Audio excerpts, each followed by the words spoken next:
Buenas noches, un cordial saludo desde la ciudad de Cuernavaca en el estado de Morelos, en México, con un espacio más de conversaciones generativas donde seguimos cumpliendo el propósito, además de hacer una devolución, de generar conocimiento y también importantes reflexiones a partir de las temáticas que abordamos.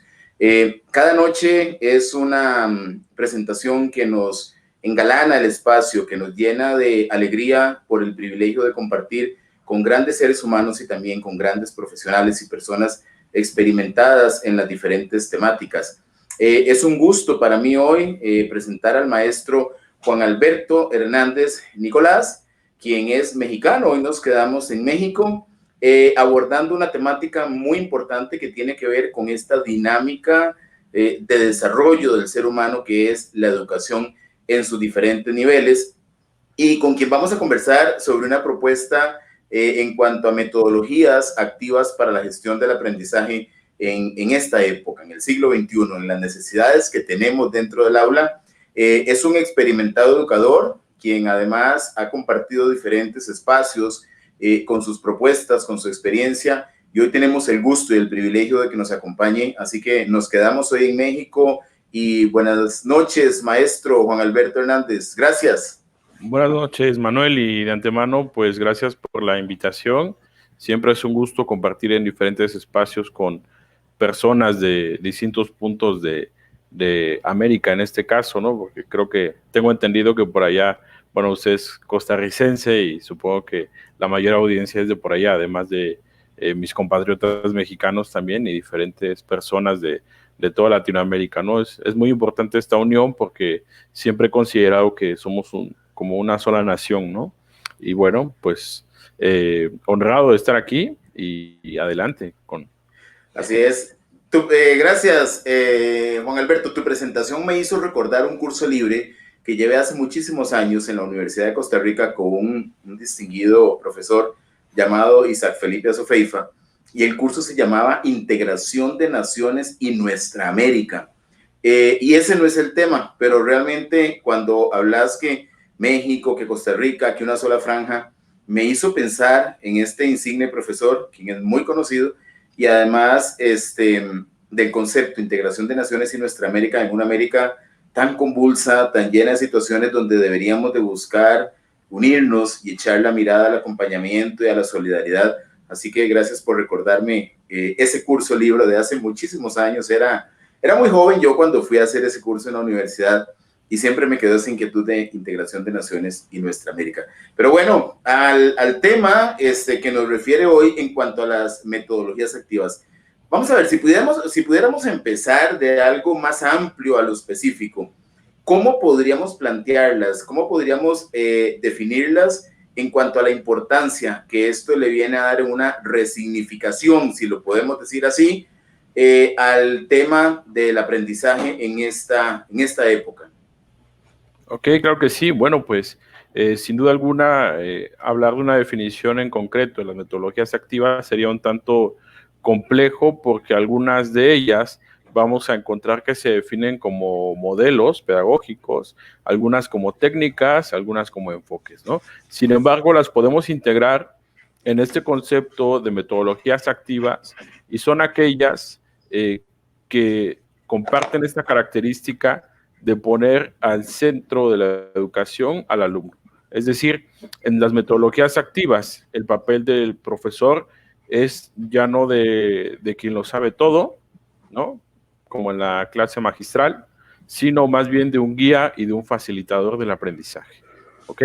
Entonces podríamos definirlas de esta forma, de este modo, como aquellas técnicas, métodos o modelos que tienen como centro del aprendizaje al estudiante. Es decir, una concepción más paidocentrista en el caso de la educación básica, que es donde yo me desarrollo principalmente, aunque también doy clases en el nivel superior, en licenciatura y en posgrado, ¿no? Y que también hemos tenido la experiencia de aplicar estas metodologías activas en estos niveles educativos, que bueno, ya poco a poco iremos desglosando cada una de ellas. Muy bien, esto nos viene a decir que el sistema de enseñanza se revoluciona y que me oriento en aquel estudiante dentro del aula y concentro la dinámica de aprendizaje en él y no solamente en lo que yo tengo para compartir. ¿Es así? Así Centrado en el es. estudiante. Uh-huh. Así es, y bueno, tiene, como decías hace un momento, esta resignificación o esta revolución del aprendizaje, ¿no? Y también de la enseñanza, obviamente, porque ambos conceptos toman un modelo distinto desde esta visión, ¿no? Porque, bueno, con todas las herramientas que tenemos en la actualidad, la cantidad de información que podemos encontrar en Internet, el papel de la escuela sin duda debe cambiar, ¿no? El papel ya no es que la escuela es la fuente universal de conocimiento, sino que los estudiantes tienen al alcance diversas tecnologías, diversas fuentes de información donde ellos pueden tener este contenido, ¿no? Sin embargo, los docentes siempre seguiremos siendo indispensables, como lo mencionaba hace un momento, por la cuestión de ser guías sobre ese aprendizaje, ¿no? Entonces, principalmente, pues todas las metodologías tienen que ver también con esta concepción del aprendizaje invertido. Es decir, que ya no es el docente quien lo enseña, quien lo sabe todo, quien dicta la clase magistral y luego hace un examen, ¿no? Porque esa concepción todavía es una concepción de educación bancaria, como le llamaba Paulo Freire, sino más bien enfocada al desarrollo de competencias, ¿sí? Y por supuesto, para poder afrontar los retos que tenemos ahora en el siglo XXI, como los que estamos viviendo ahora, vamos, ¿no? Que nos ha costado mucho trabajo, por ejemplo, en educación básica, tomar este modelo virtual o este modelo a distancia en algunos casos donde no tienen acceso a la tecnología, porque no estábamos preparados para esto, ¿no? Principalmente en Latinoamérica, que es tan parecida, por eso lo mencionaba, y porque tengo la oportunidad de convivir y de platicar y de intercambiar experiencias con diferentes docentes de Latinoamérica y veo que somos muy parecidos, ¿no? Desde Argentina hasta México, características sociales, culturales, nos hacen ser muy parecidos y creo que no estábamos preparados para esta revolución que estamos viviendo actualmente, ¿no? Para esta revolución, esta etapa de crisis, donde también hemos tenido oportunidad de innovar y de hacer cosas nuevas.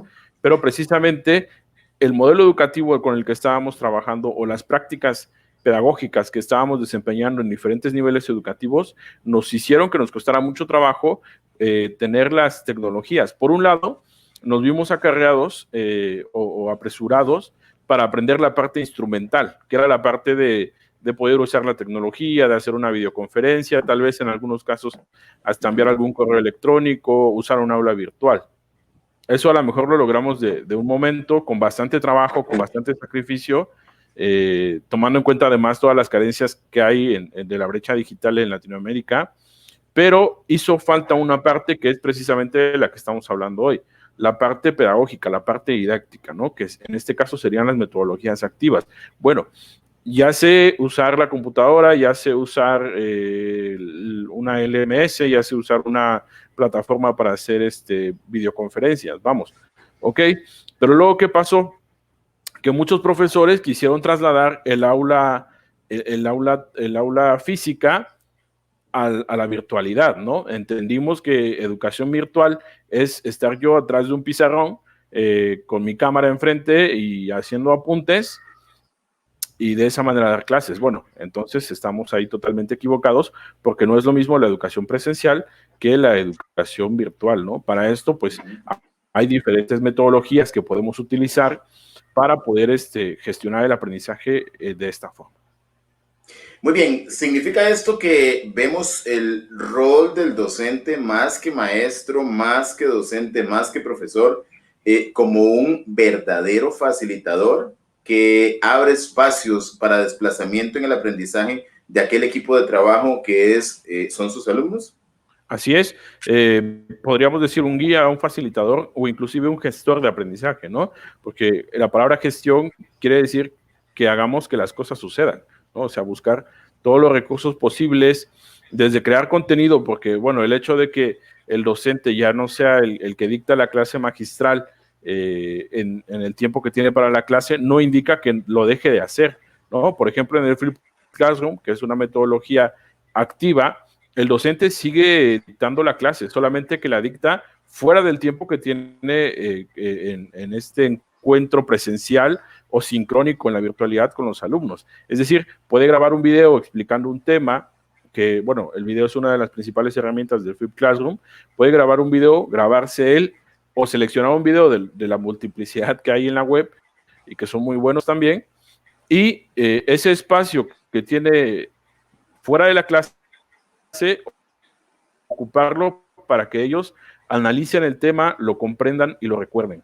¿Sí? Posteriormente, ¿para qué ocuparía el tiempo de la clase? El tiempo de la clase lo ocuparía para actividades prácticas, para generar discusiones y para atender la diversidad del aula, principalmente. Es decir, que el deber en esta metodología, las tareas en esta metodología de Flip Classroom son, pues, abordar el contenido de la clase y los deberes que hacíamos fuera de la clase, que realmente cuando uno hace la tarea como estudiante es cuando te surgen las dudas, ¿sí? Veamos, en cualquier salón de clases el maestro explica un tema o algún procedimiento y el maestro dice, bueno, ¿alguien tiene dudas? Y todos los alumnos generalmente dicen no, no, porque obviamente no va a haber dudas cuando el maestro explique, va a haber dudas cuando los estudiantes hagan los deberes. Y entonces el tiempo de la clase en el Flip Classroom se ocupa para que los estudiantes puedan hacer actividades prácticas, actividades colaborativas, actividades de discusión, actividades con un enfoque más aterrizado al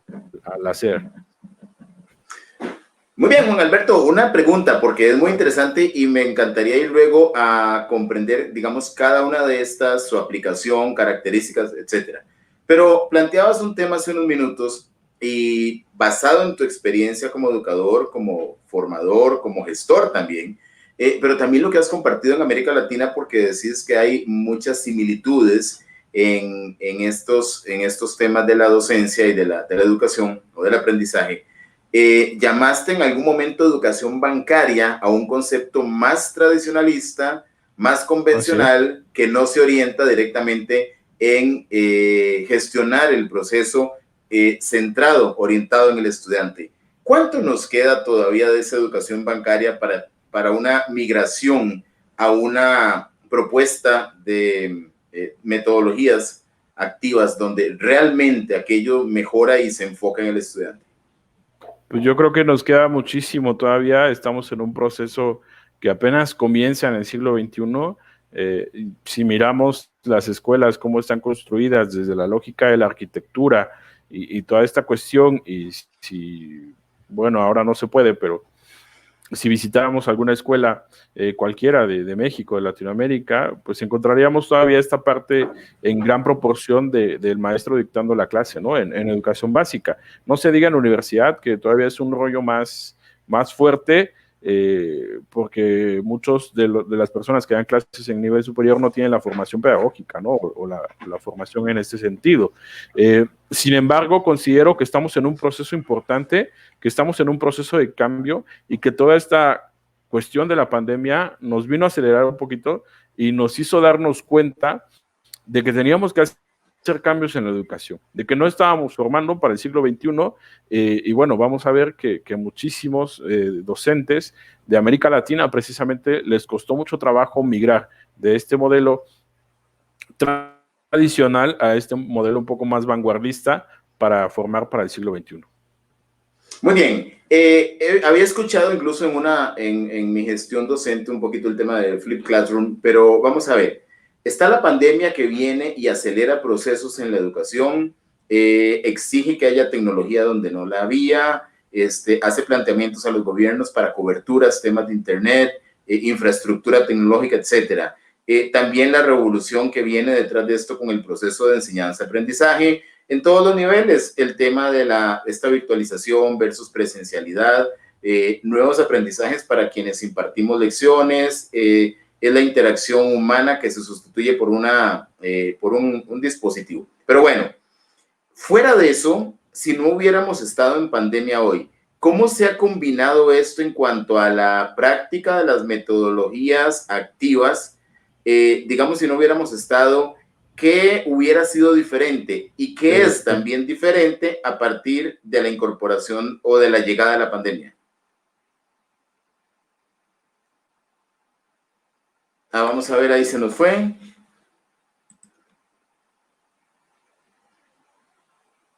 ¿Estás ahí? Vamos a ver, démosle un momentito. A ver.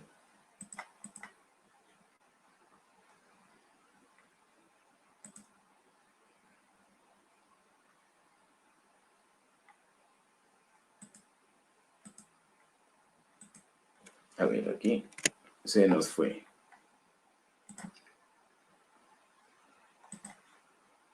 Ok. A ver, ahí, listo, de vuelta. Listo, no sé qué Ok, pasó, eso es si parte, fue... eso es parte del proceso de enseñanza-aprendizaje y lo mismo que nos sucede, le sucede a los alumnos, ¿no? Ok, Así es, pero ¿me bueno, escucha? estabas al inicio de tu pregunta, sí, y bueno, ya no Sí, logré te la escucharla porque se replanteo, perdió la te conexión. la replanteo. El tema de vamos a ver, de la presencialidad que se sustituye por dispositivos, las nuevas metodologías que hemos tenido que pensar y repensar, aprender los docentes, el tema de la interacción humana que se sustituye por un dispositivo, etcétera. Eso se da con la llegada de la pandemia y hay todo un hecho a partir de ahí que hay que analizar. Pero si no hubiéramos tenido la pandemia, ¿qué hubiera sido, digamos, de las metodologías activas, cómo hubieran estado funcionando? Pero también, ¿cómo se hace ahora la combinación entre las metodologías activas que de todas formas ya venían y la pandemia que impulsa y rediseña el proceso de enseñanza-aprendizaje? Interesante pregunta la que planteas. Bueno, primero, como tú dices, las metodologías activas no son nada nuevo porque esto ya es un movimiento que surge desde el siglo pasado, ¿no? Con el tema de la escuela nueva, ¿no? De Yundui, y también, por ejemplo, una de las metodologías activas es el aprendizaje basado en proyectos, que viene desde Kilpatrick, ¿no? Entonces, no es nada nuevo, sin embargo, el progreso, el avance era muy lento, ¿no? Porque la manera tradicional de enseñar es pues muy arraigada, muy poderosa, porque los docentes también enseñamos como a nosotros nos enseñaron, ¿no? Entonces venimos reproduciendo esos modelos de manera inconsciente tal vez y pensamos que esa es la forma correcta de enseñar, ¿no? Entonces venían trabajando lento, ¿no? Al menos en América, en Europa pues ya un poco más avanzados y en otras naciones también, pero todavía el modelo tradicional tenía un gran peso, ¿no? Sin embargo, con el tema de la pandemia pasan cosas muy interesantes. Primero, que todos echamos la mirada hacia la tecnología y hacia una cuestión muy importante que son las redes sociales, ¿no? Las redes sociales, ya no viéndolas solamente como una herramienta de ocio, como esta cuestión, sino hay una oportunidad muy importante para el aprendizaje, ¿no? Espacios como lo tenemos ahora contigo, nosotros desde Ciudiofob AC, por ejemplo, también generamos cada jueves un webinar y así como nosotros hay miles de oportunidades para aprender, ¿no? Entonces, este tema vino a acelerar sin duda esta alfabetización digital en un primer momento y también esta revolución de la forma de concebir la enseñanza. Entonces, sí hay un gran avance en cuanto al tema de la pandemia. Sería interesante a lo mejor hacer una investigación para medir el impacto, para medir el alcance y el progreso que hemos tenido. Y además, una cuestión que también yo veo como educador y como maestro de primaria y también como directivo de nivel primaria, es que todas estas herramientas que hemos adquirido, no solamente tecnológicas, sino también en cuestión metodológica, en cuestión pedagógica, estoy seguro que toda vez que podamos regresar en los diferentes países a clases presenciales, las vamos a seguir implementando. Entonces se ha producido un cambio muy importante. Muy bien.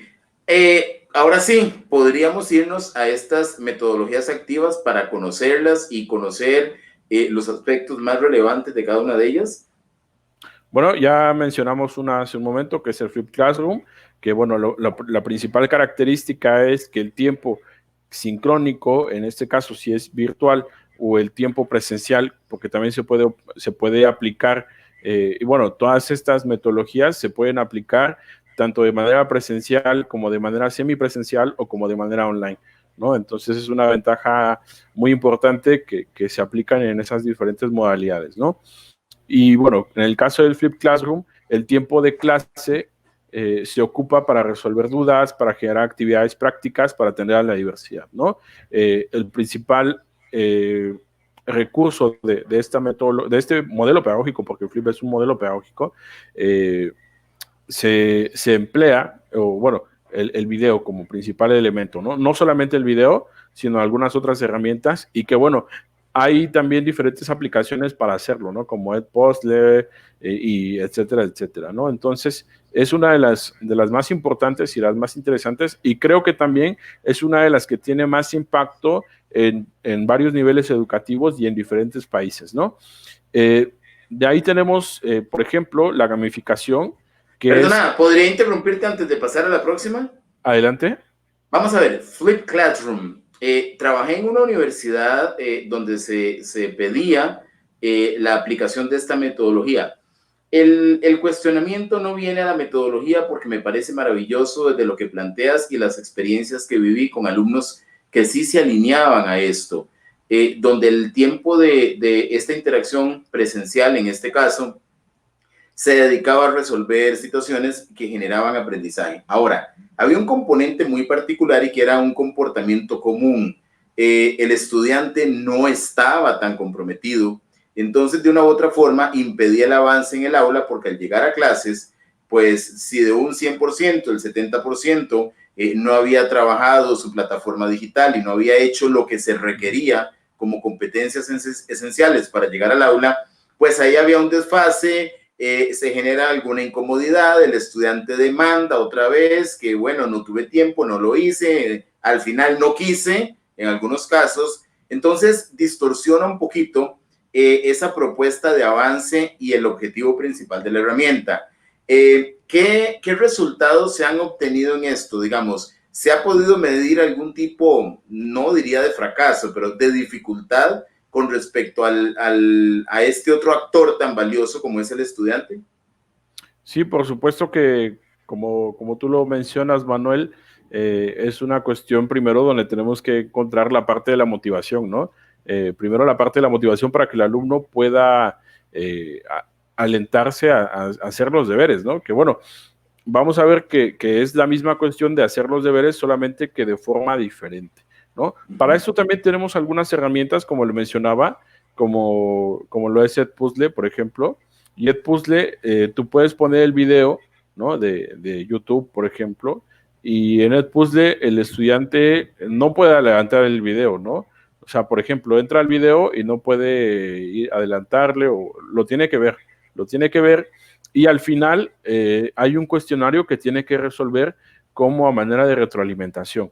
Y entonces al maestro se le generan pues todos los resultados en algún documento de lo que cada uno de sus estudiantes hizo, ¿no? Para poder dar un seguimiento importante, ¿no? Que aquí entra otro tema que es el de las analíticas del aprendizaje, que también a los docentes nos tienen que servir para poder hacer pues seguimiento de los estudiantes, ¿no? Y diseñar un plan personalizado para cada estudiante. Si no entraste, oye, bueno, ¿qué pasa? ¿Cómo te puedo apoyar? Y ahí es donde entra la parte de guía, de facilitador, de motivador para que ellos lo puedan hacer, ¿no? Pero sí, sin duda que no todo es como perfecto y que siempre va a haber alguna desventaja en ellos, ¿no? Pero pues a los estudiantes les genera mucho interés. Para esto tenemos que buscar que los recursos que utilicemos sean llamativos, sean de impacto para ellos, ¿no? Si vamos a utilizar un video, pues que este video sea de impacto, que visualmente sea atractivo, para que ellos se alienten a verlo, ¿no? Muy bien, ok, ahora sí, las próximas. Bueno, estábamos hablando de gamificación, que consiste en tomar la lógica de los videojuegos, ¿no? Esto que a los adultos a lo mejor nos hace un poco de ruido y decimos, hombre, ¿cómo los estudiantes van a aprender con los videojuegos? Y, pues han demostrado que son una herramienta muy potente para el aprendizaje, ¿no? Y la gamificación es trasladar esta mecánica de los videojuegos con todos sus elementos, por ejemplo, personajes, historia, misiones, insignias, retos, ¿no? Al ámbito educativo. No surge en el ámbito educativo como tal, sino en el ámbito empresarial, pero Claro. actualmente tiene una gran importancia en el aprendizaje, ¿no? Y bueno, algo que es muy importante en la gamificación es el tema de la motivación, ¿no? Algunos autores nos hablan de la motivación 3.0, que es la que genera la gamificación, que es la que alienta a los estudiantes a hacer mejoras en su vida personal, ¿no? Y no solamente a hacer mejoras en su vida personal, sino también a hacer mejoras de su realidad inmediata, ¿no? Entonces, la gamificación sí es también una metodología muy importante, muy potente, porque recrea toda esta parte, toda esta estética, toda esta narrativa, el tema de los videojuegos, los personajes, que es un contexto en el que los estudiantes se desenvuelven y que rara vez los docentes al menos conocemos, ¿no? Muy pocos de los docentes estamos un poco al tanto de lo que ellos hacen, cuáles son sus videojuegos favoritos, y que no nos hemos dado cuenta que los podemos retomar y aplicarlos a la enseñanza, ¿no? Entonces, cuando el alumno ve algo que le es familiar o que es algo de su interés, pues sin duda alguna que se involucra más, que se motiva más y que hay una cuestión muy importante que va aprendiendo a través del juego, ¿no? Y aprender a través del juego, pues es una cuestión casi automática, ¿no? Porque otra cuestión en la gamificación es precisamente el ensayo y el error, ¿no? Esto que está tan condenado en el modelo tradicional, el error, equivocarse, ¿no? En los videojuegos es una cuestión de libertad, de experimentar, de hacerlo una y otra vez, de repetirlo, ¿no? Y que también retoma esta cuestión, la gamificación, ¿no? Entonces, es una de mis favoritas, además, las dos primeras que he mencionado, el Flipped Classroom y la gamificación, y son las que más empleo, ¿no? Tanto en educación básica como también en educación superior. Y bueno, además de estas dos, también tenemos, por ejemplo, ya lo había mencionado, el aprendizaje basado en proyectos, que no es nada nuevo, pero que es una metodología activa que busca transformar la realidad y busca hacer cuestiones muy interesantes, ¿no? En 2018 tomé un diplomado en la Complutense de Madrid y una profesora nos contaba una experiencia de ella aplicando esta metodología al aprendizaje basado en proyectos en su colegio de secundaria, me parece que en la asignatura de historia, y el proyecto se llamaba Merezco una calle, ¿no? Merezco una calle, ¿no? Y bueno, este proyecto consistía en hacer una investigación del pueblo donde estaba la escuela, investigar cuántas de las calles de ese pueblo tenían el nombre de una mujer, ¿sí? De una mujer de la comunidad, pues destacada, egregia, ¿no? Importante, ¿no? Y se dieron cuenta que un porcentaje muy mínimo era el que tenía la calle que tenía el nombre de mujer, ¿no? Entonces, ¿qué hicieron los estudiantes? Pues hicieron investigación en el pueblo para averiguar qué mujeres habían sido importantes o destacadas en esa comunidad, en ese pueblo de España, ¿no? Y bueno, ya que tuvieron esta información, ¿no? Ya que tuvieron esta investigación que pues incluyó una serie de cuestiones como entrevistas, y todo esto, ¿no? Investigación documental tal vez, fotografías, no sé. Ya que tuvieron el nombre de las mujeres que habían sido destacadas, hicieron las gestiones correspondientes al ayuntamiento de esa población para que algunas calles les cambiaran el nombre, y creo que, bueno, había algunas que eran nuevas y aprovecharon tener los nombres de aquellas mujeres importantes y les pusieron el nombre, ¿no? Entonces vamos a ver que es una metodología que prácticamente, si te la imaginas o si te trasladas a lo que te estaba contando, todo casi se hizo fuera del aula, o la mayor parte se hizo fuera del aula, ¿no? Que es una cuestión muy importante también que no hemos considerado aquí en Latinoamérica tal vez, porque si vemos a los estudiantes fuera del aula, pensamos que están jugando, que están perdiendo el tiempo o están haciendo cualquier cosa menos aprendiendo, ¿no? Tenemos ese canon muy establecido de que en el aula solamente se aprende, ¿no? Entonces, esto es también un ejemplo de aprendizaje basado en proyectos, que es una metodología activa, el aprendizaje cooperativo también, que es otra de las metodologías activas, también el design think, que es el pensamiento de diseño, bueno, que es traído pues obviamente del ámbito de diseño, y bueno, entre otras muchas que van surgiendo y que hacen interesante esta cuestión de resignificar el concepto de aprendizaje, ¿no? Pero bueno, son las Podríamos principales. hablar que estas son las principales, ¿no? El Flip Classroom, proyectos, gamificación, el tema cooperativo y el design change, ¿right? Así es. Ok, Así es. muy bien. Vamos a ver, ¿hay alguna, o en la práctica se combinan de alguna forma con los procesos convencionales, o quien migra ya no los incorpora?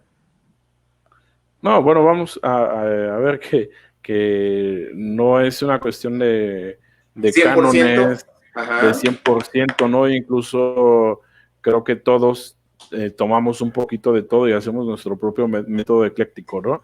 E incluso tu servidor, pues, no por usar metodologías activas, todo el tiempo soy un super docente que se la pasa enseñando así, ¿no? En mis momentos también por ahí me dicto mi clase magistral y me la paso hablando una hora, porque a veces pasa un poco por la cuestión de la creatividad, Manuel, por ponerse a pensar, bueno, ¿y esto cómo lo voy a gamificar? ¿Esto cómo lo voy a hacer flip? ¿No? ¿Esto cómo lo voy a hacer en un proyecto? ¿No? Entonces pasa que de alguna manera aíslas algún tema, algún contenido y pues no queda otra que aventártelo magistralmente, ¿no? Pero bueno, la idea es que en su mayor porcentaje utilicemos estas metodologías. Yo utilizo todavía, como te decía, tal vez la clase magistral, ¿no? Pero en un porcentaje muy pequeño de mi práctica. Tal vez te podría decir el 10%. La mayor parte siempre estoy pensando cómo innovar, cómo pensar, cómo, te voy a poner un ejemplo. Hace poco di en posgrado el tema de epistemología, la asignatura de epistemología, que es una asignatura ya de entrada pesada, de lecturas de esta cuestión, y que bueno, me tocó darla otra vez. Y entonces empecé con un cuento, ¿no? Un cuento, una historia ahí entre Bachelard y un maestro que tenía dudas de para qué le servía a él la epistemología en su labor cotidiana, ¿no? Entonces empecé con una narrativa, empecé con un cuento, la introducción para no llegar así como de golpe con los estudiantes, ¿no? Y bueno, sí cuesta trabajo, pero el tema de la creatividad, te digo, es una cuestión que debemos desarrollar muy bien los docentes, porque principalmente en estas metodologías lo que tenemos que hacer somos curadores de contenidos, es decir, generar contenido atractivo para que podamos impactar en el alumnado, ¿no? Y bueno, ahora me tocó dar esa asignatura otra vez, pero esta vez en licenciatura, y ahora voy a hacerlo con Flip Classroom, ¿no? Estoy por crear mi aula virtual, seleccionar los videos. Si encuentro en la web, lo primero que voy a hacer es buscar en la web si hay algunos videos que puedan servirme, ¿no? Si no hay algunos videos que puedan servirme, pues entonces los tendré que hacer yo. Como te decía, aquí no necesariamente tenemos el docente, tal vez a algunos se nos va a facilitar y a algunos se les va a dificultar mucho la creación de contenido digital o contenido multimedia, pero tenemos todo lo que hay en la web, ¿no? Solo una cuestión muy importante que yo siempre recalco es que si tú no vas a hacer el video, si lo vas a seleccionar, verifiques muy bien que la información que en él se dice, pues sea totalmente confiable, ¿no? Porque es otra de las cuestiones que también a veces pecamos de ingenuos o de confiados. Si vemos un video, bueno, está bonito, ¿no? Y pum, lo pongo, pero bueno, la información luego ahí no era tan confiable, ¿no? Entonces, sí, interesante la pregunta que planteas, ¿no? No, yo te podría decir que al 100% no creo que se pueda lograr, aunque seguramente hay quien lo ha hecho, pero de vez en cuando sigues utilizando la clase magistral para esta cuestión, ¿no? Claro. ¿Hay alineación entre las exigencias en la elaboración de planes y contenidos por parte de las autoridades académicas con respecto a las metodologías activas? ¿Ya se exige, ya se contemplan o todavía no están alineados? Yo creo que muy poco, salvo casos como la universidad donde tú mencionabas también que trabajaste, que me llama mucho la atención, que ya se iban alineando al modelo Flip, ¿no? Porque bueno, Flip es un modelo totalmente, no es un método, no es una técnica, sino un modelo pedagógico como tal, ¿no? Porque tiene las bases bien sentadas y toda esta cuestión, pero al menos en la educación básica, que es donde yo trabajo y donde tengo un poco más de conocimiento y experiencia, la verdad es que no he encontrado, digamos, algún colegio que diga, bueno, aquí utilizamos el Flip Classroom y todos mis docentes están alineados a ello, ¿no? Porque, bueno, luego en el tema de la educación pública eso sería muy difícil de hacer, ¿sabes? Porque cada docente tiene la libertad de hacerlo, ¿no? Y te pone pros y contras. Yo creo que en educación privada, me imagino, no conozco, pero sí debe de haber algún colegio, alguna escuela que se caracterice por esta cuestión. Bueno, y ahora viene a mi mente que sí, hay escuelas, pero las he visto en este caso privadas, que dicen, bueno, en esta escuela trabajamos por el aprendizaje basado en proyectos y bueno, todos los docentes tienen que estar alineados a esa cuestión, ¿no? Porque, bueno, tienen una filosofía institucional, una cuestión de este tipo, que los hace caracterizarse precisamente por esto. Pero en el sector público sí es un tanto difícil, ¿no? Es un tanto difícil.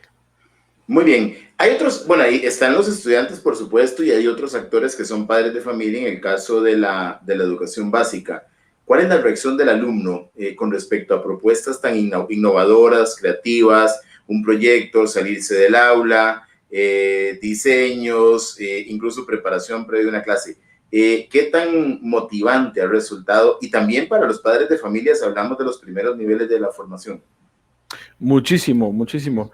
Fíjate que en nuestra escuela, en el colegio que yo tengo la oportunidad de dirigir, que es un colegio de nivel primario, pues utilizamos estas metodologías, ¿no? Si bien no al 100% con todos los docentes, pero sí un gran porcentaje lo aplican de una u otra forma o herramientas digitales.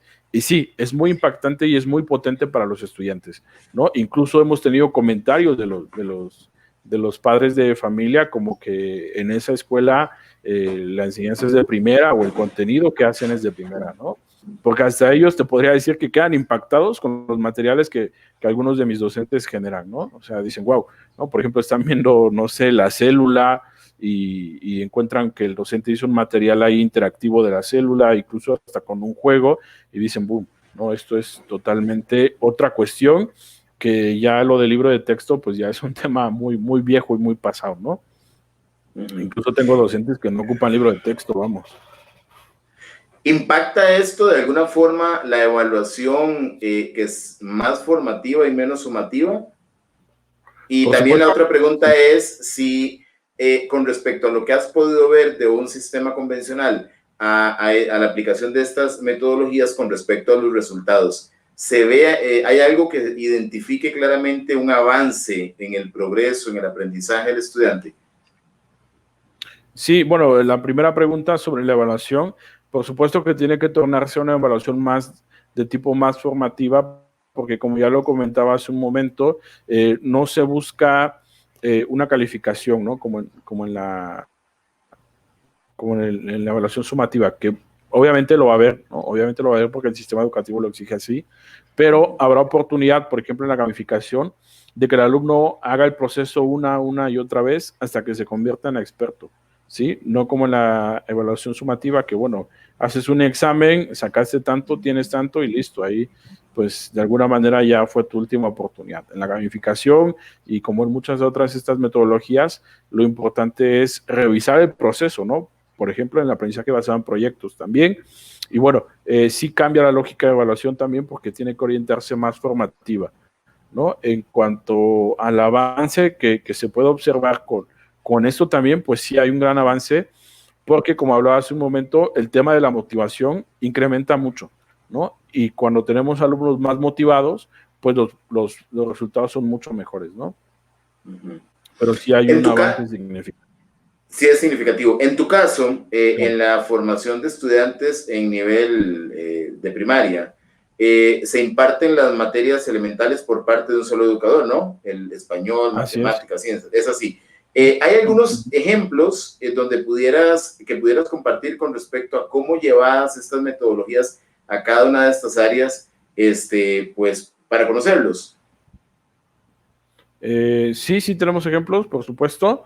Nada más que bueno, no los tenía preparados para la Tan charla de solo hoy. mencionar o por lo menos qué dinámica se ha seguido. Por ejemplo, ya el estudiante va a sufrir menos en la parte de matemáticas porque la propuesta de las metodologías activas podría venir de esta forma o tal vez lo pone a Okay. hacer algo diferente a un contexto. Nada más como para quedarnos con una idea de cómo llevadas a la práctica en un salón de educación primaria funcionan. Muy bien. Te voy a contar una experiencia que tuvimos en la escuela donde trabajo. Pues hicimos una gamificación con toda la escuela, ¿no? Con toda la escuela, que son 510 y tantos alumnos, y lo hicimos basados en las necesidades que teníamos como institución, ¿no? Haciendo un análisis de las problemáticas que teníamos, que principalmente las encontrábamos en español, en matemáticas y en inglés, ¿no? Tomando esas necesidades y seleccionando las competencias en donde los estudiantes tenían más problemas, hicimos una gamificación. Acá hay un tema importante porque la gamificación que utilizamos, como se ha de pensar cuando escuchamos la palabra videojuegos, gamificación, que todo es tecnología, ¿no? Pero la gamificación no precisamente requiere tecnología, ¿no? Se puede hacer gamificación sin tecnología, siempre y cuando se sigan los principios básicos que ya mencionamos, ¿no? Que son historia, personajes, misiones, retos, insignias, etcétera, etcétera, ¿no? Se puede seguir eso y hacer gamificación. Entonces hicimos una gamificación en la escuela tomando en cuenta estos elementos y estas problemáticas que teníamos, y lo hicimos a manera de una feria de conocimientos, ¿no? O sea, que había diferentes estaciones donde había diferentes retos, ¿no?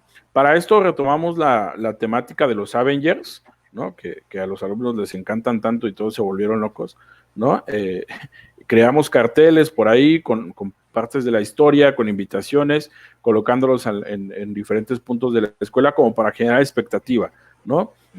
Anunciándoles que nos iban a visitar los Avengers al otro día y que fueran preparados, ¿no? Entonces, hicimos diferentes estaciones a manera de un rally donde había retos diferentes, ¿no? Por ejemplo, en una estación que era la de tu servidor, que yo era como este tipo de linterna verde, pero yo no me llamaba linterna verde, sino era linterna de la escritura, y que además iba yo disfrazado de linterna verde, pero con el otro nombre que mencioné, pues tenían que crear una historia ahí de manera colaborativa, ¿no? Una historia con diferentes palabras que les fuimos dando, que tenían ellos que hacer en equipo, y que si lograban superar ese reto, Linterna de la Escritura les hacía entrega de una insignia, que era una pegatina con su escudo, ¿no? Entonces esto les motivaba mucho a los alumnos, y bueno, como eran varias estaciones, fueron ahí coleccionando estas insignias y muy motivados, ¿no? Muy motivados. Y hay una cuestión muy importante aquí, que es el aprender haciendo, ¿no? A diferencia de cuando se evalúa a través de un examen o cuando se hacen ejercicios prácticos en el cuaderno, en el libro de texto, la parte de movilizar saberes, de hacer retos, obviamente implica otras situaciones cognitivas que hacen que el alumno tenga un aprendizaje más significativo, ¿no? Entonces, podría ser un ejemplo que te comento ahora. En educación básica, en educación superior, en el nivel de posgrado, también he hecho gamificación con mis alumnos de posgrado, ¿no? Recientemente, ahora con el tema de la pandemia, nunca había hecho así totalmente al 100% una gamificación, un proceso gamificado al 100%, y se me ocurrió con este tema que hay tiempo y que hay recursos didácticos, o sea que no hay otra forma de entrarle que más que virtual, pues dije, bueno, lo voy a hacer. Y entonces era la asignatura de didáctica con un grupo de maestría de profesores de educación física, y entonces lo primero que hice, bueno, es que me integraron al grupo de WhatsApp, y lo que hice fue mandarles un recurso que se utiliza en gamificación, que es un breakout, ¿no? Que en el breakout encontramos una historia, así como un pequeño videojuego, digamos, ¿no? En donde tienes que hacer diferentes misiones y al final obtienes una recompensa. Entonces, yo lo primero que hice cuando me contacté con ellos es decirles en el WhatsApp que me habían dicho a mí que les gustaban a ellos mucho los retos, y que bueno, que ahí tenían el primero. Entonces les mandé el breakout, y era una serie de preguntas y de cuestiones de aprendizajes previos a la materia que íbamos a tener. Entonces, cuando lo lograron resolver, lo que ellos obtuvieron como premio, como recompensa, fue el código del aula virtual. ¿Sí? Quien lo logró superar, ese pequeño breakout, que es como un videojuego, digamos, logró obtener el código del aula virtual, ¿no? Entonces hizo o sea, si no lo hacía, si no lo lograba, si no lo superaba, y obviamente hubo quien lo lograba la primera, hubo quien lo hizo la segunda, tercera vez, pero precisamente es lo interesante de esta cuestión, que te puedas equivocar, ¿no? Que te puedas equivocar, que lo puedas hacer una y otra vez, y no pasa nada si erramos en alguna cuestión, ¿no? Entonces, obtuvieron el código del aula virtual, y bueno, ya encontraron en el aula virtual la primera actividad de aprendizaje que tenían que hacer, y bueno, una vez que lo lograron, que iban registrando su avance en una barra de progreso que hicimos, obtuvieron otra segunda misión, ¿sí? Me acuerdo que el primer breakout se llamaba El Castillo del Rey Pixel, que era donde un rey los encerraba y no los dejaba salir hasta que respondieran las preguntas que les hacía. Esa fue la primera entrega. Posteriormente, obtienen el código del aula virtual, hacen su primera actividad de aprendizaje y para quienes lo logran hacer, el Rey Pixel regresa, ¿no? Entonces la segunda entrega se llamaba el regreso del Rey Pixel, ¿no? Y ahora la cuestión aquí que tenían que hacer es resolver algunas situaciones respecto a la asignatura, ¿no? Y si lo lograban hacer, obtenían el código para unirse a la sesión sincrónica, ¿no? Al encuentro que tuvimos por Zoom. Entonces, fíjate cómo iban haciendo misiones y conforme las iban avanzando, pues lo iban logrando. Obviamente todos lo lograron, todos estuvieron en el aula virtual, todos estuvieron en la clase sincrónica. Y bueno, además, en esta segunda entrega del regreso del Repixel, ellos también podían obtener un premio, ¿no? Que es lo que conocemos en gamificación como recompensas, ¿no? ¿Y cuáles eran estas recompensas? Por ejemplo, un día para entregar tarde el trabajo, 15 minutos para llegar tarde a la sesión de Zoom, algunas recompensas de este tipo, ¿no? Un abrazo virtual, me acuerdo que les puse, ¿no? Un shot de energía o cuestiones de ese tipo que se le vayan ocurriendo al maestro, ¿no? Entonces, sí, han sido experiencias muy interesantes. Comentarios, fíjate, de profesores ya en activo, de personas ya adultas, estoy hablando incluso de personas de 40 años o más, que me comentaban que los hice regresar a su infancia, que ellos, bueno, que además que eran de educación física y que los de educación física están muy familiarizados con el juego, que no se imaginaban que en ese nivel educativo iban a encontrar un profesor así, que les enseñara con videojuegos y que les enseñara jugando, ¿no? Y bueno, dicen, ni cuenta nos dimos y aprendimos, ¿no? Entonces, el aprendizaje, digamos que deja de ser doloroso y se torna divertido. Muy bien, maravilloso. Vamos a regresar un momentito al posgrado después de esta inquietud. Retornemos un poquito al tema, por ejemplo, de primaria, que es tu contexto y donde probablemente tienes más referencias. Todo esto planteado en Flip Classroom, proyectos, gamificación, por supuesto tiene que llevar un rediseño de la propuesta del docente también, porque elaborar materiales, la propuesta creativa, la innovación, el salirse del espacio convencional. ¿Cómo ves la respuesta de los docentes? ¿Se percibe resistencia a quien de una u otra forma se les sugiere salir de una zona de confort para impactar diferente en este proceso de enseñanza? Sí, por supuesto que vamos a encontrar resistencia, ¿no? Yo creo que principalmente en los profesores con más años de servicio, no por esto quiero generalizar, porque yo me he encontrado con profesores ya de 40 años de servicio que son los más innovadores de la escuela, ¿no? Mucho más que un joven, ¿no? Entonces, pero sí, principalmente las personas con más años de servicio, ¿por qué? Porque hay una razón muy importante, que durante años ellos han enseñado de una forma, ¿no? Y les ha resultado, ¿no? Les ha dado resultados. Tal vez no los esperados, pero de alguna otra forma han tenido buenos resultados, ¿no? Entonces, cuando tú les planteas una nueva metodología, un nuevo enfoque, un nuevo modelo, pues ellos dicen, oye, pues es que eso no funciona, o si yo lo hago así y ahí me ha funcionado, o sea, sí hay mucha resistencia en eso. La verdad que sí hay mucha resistencia, porque implica una serie de competencias muy, muy, muy importantes, como lo dijiste tú hace un rato, Manuel, la creación de contenidos, el uso de aplicaciones, el uso de plataformas, bueno, un montón de cosas, ¿no? Y es ahí donde yo creo que es un poco más a veces de miedo a fracasar o de miedo a errar. Claro, regresemos a la educación superior. Vamos a ver.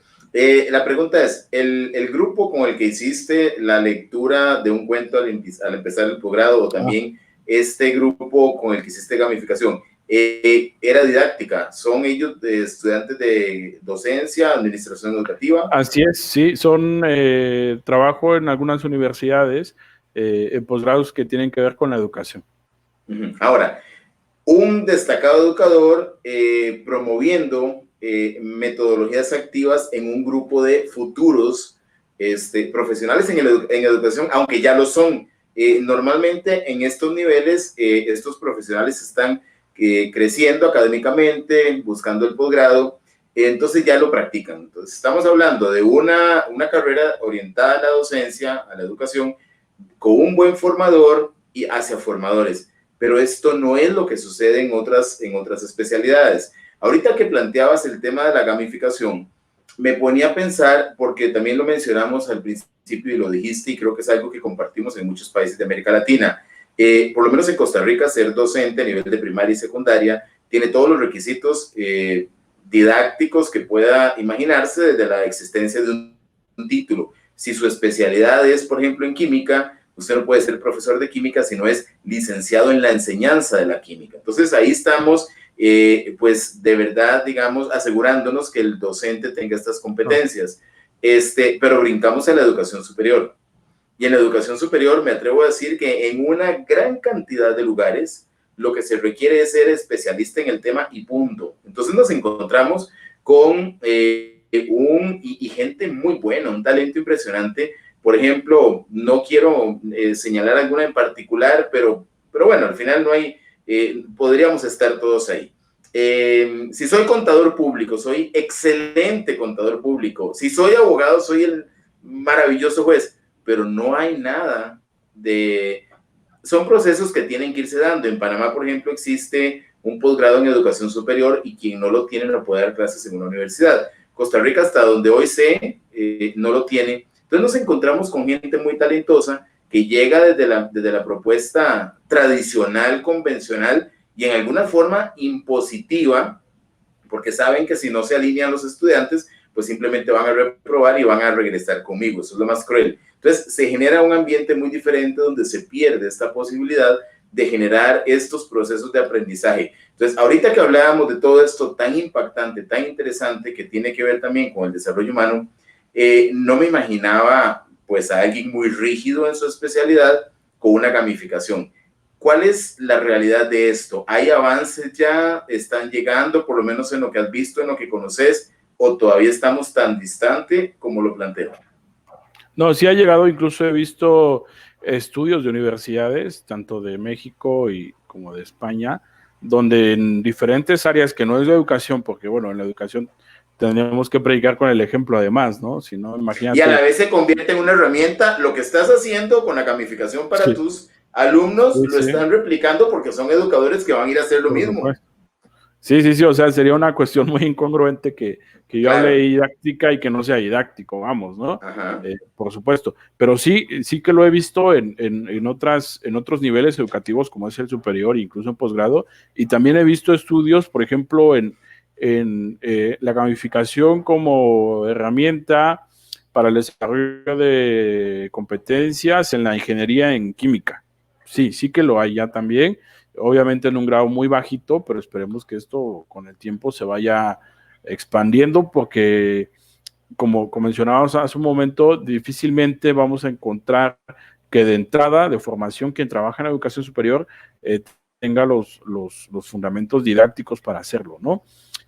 Por supuesto que yo he visto muchos colegas que trabajan y que se preocupan, ya hacen un posgrado, o sea, a lo mejor no hacen la licenciatura, pero hacen un posgrado en educación o alguna cuestión así y se van empapando, ¿no? Pero sí hay avance en educación superior, al menos con este tema, por supuesto que lo hay. Yo espero que sea más impactante o más grande en un futuro. Juan Alberto, recapitulando nada más de las experiencias de la pandemia ahorita con respecto a estas metodologías, ¿cuáles son los aspectos más relevantes donde usted dice esto es una experiencia positiva o una gran oportunidad de mejora con respecto a esa combinación de la que hablamos hace un rato?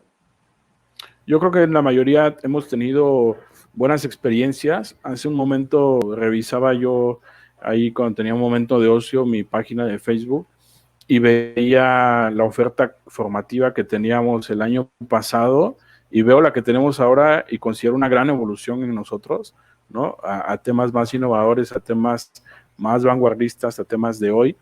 Y yo creo que eso no solamente ha sido con nosotros, sino ha sido con todos los docentes del mundo y de América Latina, que en particular es a quienes reconozco más, porque con lo poco que tenemos hacemos un montón, ¿no? Y son muy innovadores y tienen muchas ganas de aprender y siempre están dispuestos a hacer cosas nuevas. Pero yo creo que en sí el tema de la pandemia ha sido difícil por la cuestión del distanciamiento físico, la crisis, gente que ha perdido empleo y todas estas cosas, ¿no? Pero en cuestión de aprendizaje, yo creo que estamos haciendo cosas muy importantes, avances muy significativos y creo que vamos por buen camino y yo creo que hemos avanzado muchísimo para este corto tiempo. Yo creo que hemos avanzado en años, lo equivalente en años en meses, ¿no? Entonces, me parece que sí hemos hecho cosas muy importantes y que ha habido una evolución, ¿no? Sin duda ha habido una evolución. Este tema de las metodologías activas llega a los docentes porque se encuentra a través de programas formales o informales de capacitación a los que el docente puede recurrir como una inversión personal, o está ya incorporado en los planes formativos que las universidades tienen para asegurarnos que si no hay posibilidad de pagar un curso, pues dentro del esquema de formación ya está considerado. Bueno, si habláramos en lo que corresponde a las instituciones que forman a los maestros principalmente, en el caso de México, que son las escuelas normales, yo te podría decir que no, o sea, todavía está en una distancia muy, muy grande en esa cuestión, ¿no?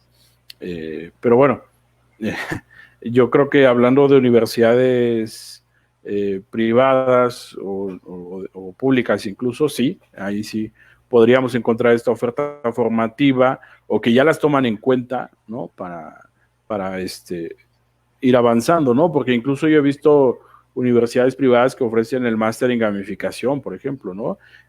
Hay certificaciones en Flip Classroom, certificaciones internacionales. Entonces, sí, sin duda hay oferta formativa, pero dentro de las instituciones a las que les correspondería, ¿no? En este caso, las escuelas normales en México, y creo que en muchas partes de América Latina, no, todavía hay una brecha muy importante ahí, ¿no? Muy bien, ahorita están ustedes, bueno, igual, virtual, ¿se vislumbra algo presencial? ¿Nosotros? Sí, en tu ¿Cómo escuela. no? En nuestro colegio, en la En primaria. colegio. Ajá. No, por supuesto que no, al menos no. No, para nada, ¿no? Aquí en Oaxaca, que es donde estoy, todavía el tema no ha avanzado mucho y por lo menos yo creo que hasta el próximo año nos estaremos viendo, ¿no? Por ser optimistas. Uh-huh. Entonces, uh-huh. ¿Algún resultado en general de todo este proceso que ya casi que se oficializó de manera virtual? Pues en nuestro colegio ¿Ha hemos tenido decrecido buenos el resultados. rendimiento en general por el tema de virtualización? ¿Han perdido estudiantes? No, fíjate que no hemos perdido ninguno, incluso hemos tenido más, porque nuestro colegio, como bien sabes, en México se diseñó la estrategia de Aprende en Casa, que era por televisión, ¿no? En nuestro colegio, desde que inició esta cuestión, por el mes de marzo nos estuvimos preparando para esta cuestión y entonces la estrategia que tenemos ahora es una estrategia muy fortalecida, ¿no?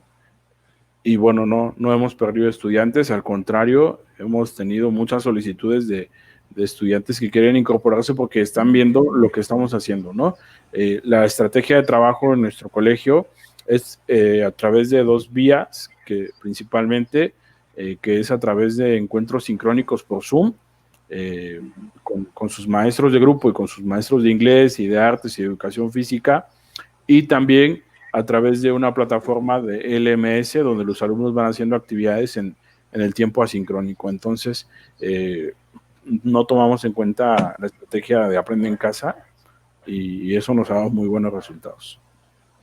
Muy bien, estimado maestro, el tiempo se va volando y pues cumplimos la hora que era la promesa de este compartir, de este conversatorio.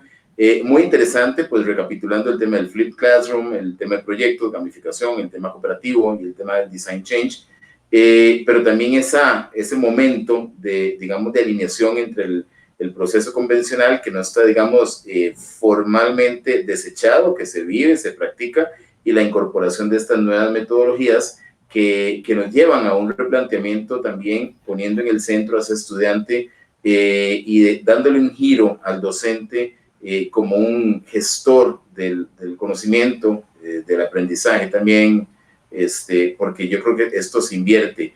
Alguien que ejerce ese rol no solamente está en una posición de impartir conocimientos, sino también pues de recibir, porque creo que compromete mucho al maestro. Es una oportunidad maravillosa para que el docente también se revise, se actualice, para que reconozca que no lo sé todo, que tengo la misma necesidad de aprender y de seguir aprendiendo también. Entonces, muy interesante la propuesta en las dos vías, porque normalmente la vemos orientada al estudiante, centrada en el estudiante, pero también qué pasa con el docente. Propuestas de replanteamiento de esquemas pedagógicos también, que estoy segurísimo también han sido impactados y van a seguirse dando.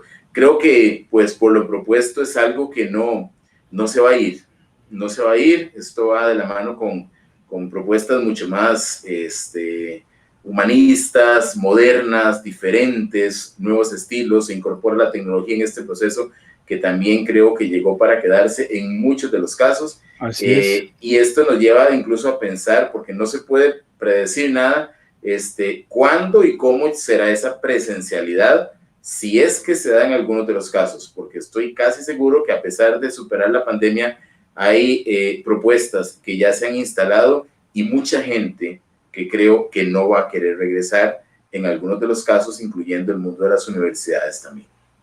Sí, fíjate que incluso yo veo ahí en educación básica, que es algo que no se ha tocado todavía, la propuesta o la opción a un futuro no tan lejano de la educación virtual para la educación, al menos en el caso de nivel primario y el nivel secundario, ¿no? Entonces sí, como tú dices, yo estoy seguro, al menos yo a mis hijos no los voy a mandar hasta que pase un buen tiempo y esté seguro de que puedan ir al colegio y no les pase nada, ¿no? Entonces sí, por supuesto que hay cambios, que hay propuestas, ¿no? Y que vamos a vivirlas y que la tecnología es algo que llegó para quedarse. Pero bueno, la tecnología no solamente como fin último, sino como un medio. Como digo hace un momento, la parte didáctica es la más importante porque podemos implementar estas nuevas metodologías también sin tecnología, como ya lo mencioné, en contextos donde no hay, ¿no? Entonces, la parte de actualización, de aprendizaje permanente a lo largo de la vida, es algo que también se ve muy enfatizado en esta cuestión, en este cambio de paradigma. Muy bien, pues ha sido un gusto. Gracias también por esta oportunidad maravillosa de contar con un educador dedicado también a la formación docente, que es muy valioso, y propuestas muy interesantes que estoy seguro que van a ser de mucho interés, no solamente para la gente que lo ha estado viendo, sino que luego al compartir el video, pues hay ahí innovación, hay aprendizaje, y también como educador me estoy formando con ustedes, y gracias por esta gran oportunidad de esta cátedra que me sensibiliza mucho y además me compromete para cuando regrese yo a las aulas hacer las cosas un tanto diferente. Así que pues gracias. Muchísimas gracias. Saludos hasta Oaxaca. A Oaxaca. Sí, saludos, Manuel. Y saludos hasta Cuernavaca. Un abrazo y muchas gracias. Y buenas noches a toda la gente que ha estado por acá, que nos ha acompañado. Y mañana estaremos con otra propuesta también en el tema educativo y el jueves con un tema en psicología. Así que seguimos y buenas noches. Gracias. Buenas noches a todos y a todas.